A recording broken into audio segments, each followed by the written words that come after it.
ఓం నమః శివాయ. ఓం నమో నారాయణాయ. కర్మ నివారణ నరదృష్టి నివారణ కాల భైరవాయ నమో నమః. ఓం మహాదేవ్యై చ విద్మహే విష్ణుపత్ని చ ధీమహి తన్నో మహాలక్ష్మి ప్రచోదయాత్. హరి ఓం. శశి ఛానల్కి స్వాగతం. చూస్తున్న వీక్షకులకు ప్రేక్షకులకు ప్రియ కాళ భైరవ భగవద్బంధులకి స్వాగతం పలుకుతూ మమ్మల్ని ఎంతగానో ఆదరిస్తూ ఉండబడినటువంటి ప్రియ సోదర సోదరీమణులు అందరికీ కూడా రాఖీ పూర్ణిమ శుభాకాంక్షలు.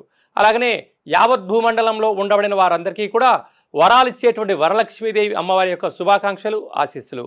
మనకు శ్రావణ మాసం అనగానే లక్ష్మీదేవి అమ్మవారి యొక్క ఆశీస్సులు అందరము మనం ప్రయత్నం చేస్తూ ఉంటాం. ఈ సంవత్సరము 3వ శుక్రవారం రోజు అనగా పూర్ణిమకు ముందు రోజు వచ్చే శుక్రవారం రోజు మనం వరలక్ష్మి వ్రత పూజా కార్యక్రమాలు ఆచరింప చేసుకోవాలని చెప్పి మనకు జ్యోతిర్విజ్ఞానం తెలియచేస్తుంది. ఆ కలియుగ కాలంలో కాసు మీద జీవన విధానం ఉంటుంది కనుక ఐశ్వర్యాన్ని లక్ష్మీ కటాక్షాన్ని అందరిపైన చల్లగా ప్రసాదించాలని మనసారా కోరుకుందాం. 1/8/2025 15/8/2025 వరకు పుట్టినటువంటి వారందరికీ కూడా ముందస్తుగా జన్మదిన శుభాకాంక్షలు. గతంలో వివాహం చేసుకున్న వారికి వివాహ వార్షికోత్సవ శుభాకాంక్షలు. ద్వాదశ రాశుల్లో గ్రహ గమనాల్ని ఒకసారి వీక్షింపచేద్దాం. మిథున రాశిలో దేవగురు బృహస్పతితో కలిపి శుక్ర భగవానుడు 12 సంవత్సరాల తర్వాత సంచార స్థితి. కర్కాటక రాశిలో బుధాదిత్య రాజయోగము, రవి మరియు బుధుడు. సింహరాశిలో కేతు సంచార స్థితి. కన్యరాశిలో కుజ భగవానుడు సంచార స్థితి. కుంభరాశిలో రాహు భగవానుడు సంచార స్థితి.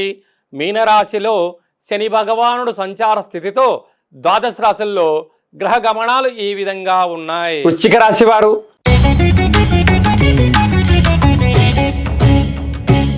ఈ వరలక్ష్మి వ్రతం సందర్భంగా అమ్మవారిని ఎలాంటి వస్త్రాలతో అలంకారం చేయాలి, ఎలాంటి నైవేద్యం పెట్టడం వలన అమ్మవారి యొక్క ఆశీస్సులు కలిగి అర్ధాష్టమ రాహుదోషం తొలగుతుందో ఈ వీడియోలో తెలుసుకుందాం. వృశ్చిక రాశిలో ఏ నక్షత్రాలు వస్తాయనగా విశాఖ నక్షత్రంలోని చివరి పాదమైన 4వ పాదము, అనురాధ నక్షత్రంలోని 4 పాదాలు, జ్యేష్ఠ నక్షత్రం 4 పాదాలు కలిపితే వృశ్చిక రాశి. చాలామందికి పుట్టినటువంటి కాల సమయంలో డేటా ఆఫ్ బర్త్లో లేనటువంటి కారణం వలన పేరు యొక్క మొదటి అక్షరాన్ని అనుసరిస్తూ రాశిని తెలుసుకునే ప్రయత్నం చేద్దాం. తో, నా, నీ, ను, నే, నో, యా, ఈ, యు అక్షరాల వారందరూ వృశ్చిక రాశి జాతకులే. రాశాధిపతి కుజ భగవానుడు. వీరికి అర్ధాష్టమ రాహు సంచార స్థితి ఉండడం వలన దయచేసి మీరు ఎవరిని గుడ్డిగా నమ్మవద్దు.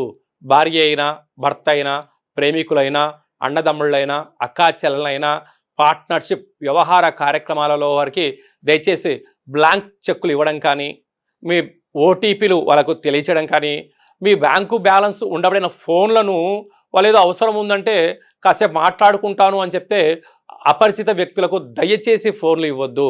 ఈ మధ్యకాలంలో మనం ఎన్నో రకాలుగా చూస్తూ ఉన్నాం. ఏదో అక్కర ఆపద ఉన్నట్టు వాళ్ళు మనతో నటిస్తూ ఉంటారు. కానీ మీ ఫోన్ను వాళ్ళు వేరే వాళ్ళతో మాట్లాడుకొని వారికి వచ్చిన ఓటీపీని వాళ్ళకు చెరవేసి మీ యొక్క బ్యాంకులో ఉండబడిన ధనాన్ని సున్నా చేసే పరిస్థితి చాలా అధికంగా ఉంటుంది. అదే విశేషంగా ఈ వృశ్చిక రాశి జాతకులకు విపరీతమైనటువంటి ఈ బ్యాంకులు లావాదేవీలు, ఫేస్బుక్లు, యూట్యూబుల్లో ఉండబడిన అపోహలను దయచేసి నమ్మవద్దు అని చెప్పి కూడా గమనించగలగాలి. సంతాన స్థానంలో శని భగవానుడు సంచారం చేయడం వలన నూతనంగా వివాహమైన సంతాన యోగము, పిల్లల యొక్క చదువులు, అభివృద్ధి, పిల్లలను విదేశాలకు పంపించాలనే మీ కోరిక కూడా నెరవేరబోతుందని చెప్పి కూడా గమనించాలి. 12 సంవత్సరాల తర్వాత శుక్ర భగవానుడు గురువుతో కలిపి అష్టమంలో సంచారం చేయడం వలన రుణ సమస్య, ఆర్థిక సమస్య, నిత్యము ఏదో భయము, ఆందోళన ఇవన్నీ ఎందుకుంటున్నాయి? మీరు అధర్మమైన మార్గంలో ప్రయాణం చేస్తున్నంత వరకే మీకు ఇలా ఉంటాయి. మీరు ధర్మ మార్గంగా ఉండండి, ఆధ్యాత్మికంగా ఉండండి, సత్ప్రవర్తనగా ఉండండి, ఆరోగ్యాన్ని కాపాడుకోండి.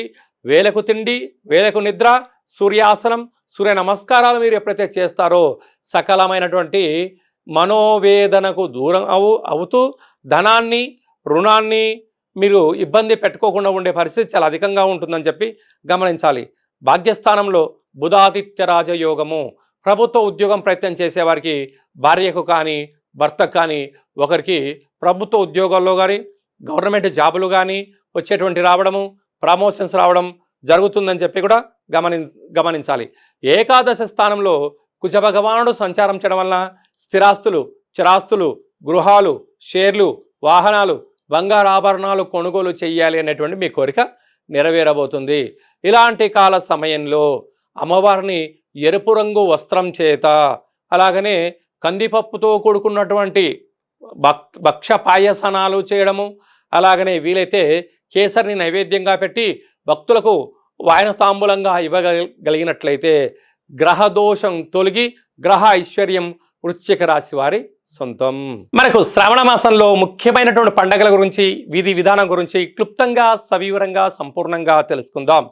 1వ తారీఖు 8వ నెల 2025 శ్రావణ మాస శుద్ధ అష్టమి. మనకు అష్ట కష్టాలు పోగొట్టడం కోసం, అష్ట ఐశ్వర్యాల స్వాగతం కోసము మహాలక్ష్మీదేవితో పాటి ఐశ్వర్య కుబేర కాళభైరవ స్వామిని స్మరణ, కుష్మాణ దీపాన్ని ఇంట్లో పెట్టడం వల్ల విపరీతమైన రాజయోగం కలుగుతుందని చెప్పి గుర్తుపెట్టుకోగలగాలి. అలాగనే మనకు 8వ తారీఖున చతుర్థి, శ్రావణ 2వ శుక్రవారాన్ని ఎప్పుడు మనము శ్రావణ శుక్రవారం అంటూ ఉంటాం. ఈ సంవత్సరం 3వ శుక్రవారం అవుతుంది కనుక ఈ భూమండలం అంతను కూడా లక్ష్మీదేవి అమ్మవారిని వరలక్ష్మి పూజ చేసుకోవడం, లక్ష్మీదేవి అమ్మవారిని అందరినీ వైకుంఠం నుంచి స్వాగతం పలికే పూజా మహోత్సవ కార్యక్రమంలో పాల్గొందాం. అందరికీ ఐశ్వర్యాన్ని, ఆనందాన్ని ప్రసాదించాలని మనసారా లక్ష్మీదేవి అమ్మవారిని కోరుకుందాం. అలాగనే 9వ తారీఖున మనకు శ్రావణమాస పూర్ణిమ. అనగా మనకు శ్రావణమాస పూర్ణిమ రాగానే మనకు శ్రవణ నక్షత్రాలు అవ్వడం వలన రాఖీ పూర్ణిమ అంటారు. అంటే సోదరులకు, అన్నదమ్ముళ్లకు, అక్కా చెల్లెలకు కట్టేటువంటి రక్షాబంధన శుభముహూర్త కార్యక్రమములను, అంటే మనము 84,000 జీవరాశులలో అత్యుత్తమైనటువంటిది మానవ జన్మ. ఈ మానవ యొక్క జన్మలో ఈ యొక్క తల్లి తండ్రి గర్భంలో మనము జన్మించినటువంటి వారమే మనము సోదర సమానంగా భావిస్తూ ఉంటాం. కనుక ఎన్ని ఉండను, ఎన్ని పరిస్థితులు ఉండను, ఈ అన్నదమ్ముళ్లకు, అక్కా చెల్లెలు సకుటుంబ సపరివారంగా వేడుకలు చేసుకుంటూ ఈ ఆడపడుచులు అబ్బాయిలకు కట్టేటువంటి రక్షాబంధన ముహూర్త కార్యక్రమం. కనుక అందరము మనము హైందవ హిందూ ధర్మశాస్త్ర కార్యక్రమాల్లో పాల్గొందాం, మన ధర్మాన్ని కాపాడుకుందాం. వసుదైక కుటుంబం అని ఎలా చెప్పుకుంటూ ఉంటామో మనం అందరము కూడా కుటుంబంలో అందరూ కలిసి ఉండాలని, మనకు ఈ సనాతన ధర్మాలు, మన పండగలు కేవలం మన హిందూ ధర్మంలోనే ఉంటాయని చెప్పి కూడా గమనించాలి. అదే కాకుండా మనకు యజ్ఞోపవీతము అనగా జంధ్యము అంటే బ్రాహ్మణ, వైశ్య, క్షత్రియ, విశ్వకర్మ, పద్మశాలిల ఈ 5 వర్ణాల వారికి యజ్ఞోపవీతం ఉంటుంది. వీరు తప్పకుండా ఆ రోజు జంధ్యాల పండగ అంటారు, యజ్ఞోపవీతాన్ని మార్చుకోగలగాలి. కనుక మనకు వేదం ఏమి చెప్తుందయ్యా అంటే తల్లిని మించిన దైవము లేదు, గాయత్రి మంత్రాన్ని మించిన మంత్రము లేదు అని చెప్తూ ఉంటారు. అందుకే ఆ గాయత్రిని, యజ్ఞోపవీతాన్ని మార్చుకొని సూర్య నమస్కారం చేసుకొని కనీసం ఒక 27 సార్లైనా, ఇంకొంచెం సమయం వెసలుబాటు ఉంది, 108 సార్లైనా గావిత్రి, సావిత్రి, మహాసరస్వతి, త్రిసంధ్య స్వరూపిణి, మహాశక్తి స్వరూపిణి దేవి నమో నమః అంటూ ఓం భూర్భువత్స్వః తత్స్వవితుర్వరేణ్యం భర్గో దేవస్య ధీమహి ధియో యో నః ప్రచోదయాత్ అనేటువంటి అమ్మవారిని స్మరణ చేయడం వలన ఆ గాయత్రీదేవి అమ్మవారి యొక్క కృప కటాక్ష వీక్షణలు కలిగి బ్రాహ్మణులకు శ్రీ గాయత్రీదేవి యొక్క ఆశీస్సులు, వైశ్యులకు కన్యకా పరమేశ్వరి దేవి అమ్మవారి యొక్క ఆశీస్సులు, క్షత్రియులకు కాళికామాత ఆశీస్సులు, విశ్వకర్మలకు శ్రీ పోతులూరి వీరబ్రహ్మస్వామి గారి యొక్క ఆశీస్సులు,